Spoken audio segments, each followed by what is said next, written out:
Welcome to cinema society. இன்றைக்கி நம்ம cinema சொசைட்டியில் என்ன பார்க்க போகிறோம் அப்படின்னா, வித்தைக்காரன் படத்தோட ரிவ்யூ தான் பார்க்க போகிறோம். நம்ம சேனலில் நீங்கள் என்ன சப்ஸ்கிரைப் பண்ணலாம், மறக்காமல் சப்ஸ்கிரைப் பண்ணி சப்போர்ட் பண்ணுங்கள். இப்போ வாங்க வீடியோக்குள்ளே போகலாம்.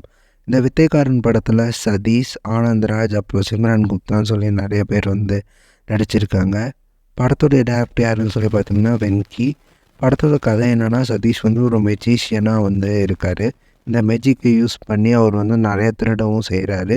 ஒரு கட்டத்தில் பார்த்திங்க அப்படின்னா, ஆனந்த்ராஜ் அவர்களோட சேர்ந்து இவங்க வந்து ஏர்போர்ட்டில் வந்து ஒரு டைமண்டை வந்து திருட பிளான் பண்ணுறாங்க. ஸோ அந்த பிளான் சக்ஸஸ் ஆச்சா இல்லை ஃபெயிலியர் ஆச்சா, இதான் பார்த்திங்க அப்படின்னா இந்த வித்தைக்காரன் படத்துடைய ரிவ்யூ. எனக்கு இந்த படம் பார்த்திங்க அப்படின்னா ஒரு டீசெண்டாக வந்து இருந்துச்சு. ஆனால் இவங்க வந்து எடுத்துக்கிட்ட கதை வந்து பார்த்திங்க அப்படின்னா ஒரு நல்ல கதை, மேஜிக் ஹைஸ்ட்டு.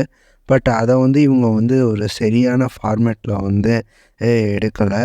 நிறையா லாஜிக் மிஸ்டேக்ஸ் பார்த்திங்க அப்படின்னு இந்த படத்தில் வந்து இருக்குது. ஆனால் ஒரு சில காமெடி போர்ஷன்ஸ் பார்த்திங்க அப்படின்னா படத்தில் வந்து நல்லாவே வந்து ஒர்க் அவுட் ஆகிருந்துச்சி. உதாரணத்துக்கு ஆனந்தராஜோடைய போர்ஷன்ஸில் வர காமெடி எல்லாமே வந்து நல்லாவே வந்து ஒர்க் அவுட் ஆகிருக்கு. இவங்க வந்து படத்தில் வந்து கிளைமேக்ஸில் தான் பார்த்திங்க அப்படின்னா நிறையா விஷயங்களை வந்து நம்மளுக்கு வந்து சொல்கிறாங்க. பட் இந்த கிளைமேக்ஸில் சொன்னது வந்து என்ன ஆயிடுச்சு அப்படின்னா, படத்தில் வந்து கிளைமேக்ஸ் தான் பார்த்திங்க அப்படின்னா நல்லா இருந்துச்சு. பட்டு இந்த கிளைமேக்ஸில் சொன்ன விஷயத்த இவங்க வந்து படத்தில் வந்து ஒரு இடத்துல வந்து ரிவீல் பண்ணியிருந்தாங்கன்னு சொல்லி பார்த்திங்க அப்படின்னா படம் வந்து நல்லாவே வந்து வந்திருக்கும். பர்ஃபார்மன்ஸ் வைஸில் பார்த்திங்க அப்படின்னா சதீஷ் வந்து அவர் கொடுக்கப்பட்ட ரோலை வந்து கரெக்டாக பண்ணியிருக்காரு. ஆனந்த்ராஜும் அதான் பண்ணியிருக்காரு. ஸோ மொத்தமாக பார்த்திங்க அப்படின்னா இந்த படம் வந்து ஒரு ஒன் டைம் வாட்சபிள் மூவியாக வந்து இருக்கும். ஸோ நீங்கள் இந்த படத்தை பார்க்கணும் அப்படின்னா தேட்டர்ஸில் ரிலீஸ் ஆகிருக்கு, போய் பாருங்கள். ஸோ இதான் வந்து வித்தைக்காரன் படத்தோடைய ரிவ்யூ.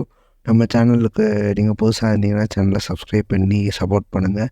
இந்த வீடியோ பிடிச்சிருந்தால் லைக் பண்ணுங்கள், மறக்காமல் உங்கள் ஃப்ரெண்ட்ஸுக்கு ஷேர் பண்ணுங்கள். So thank you.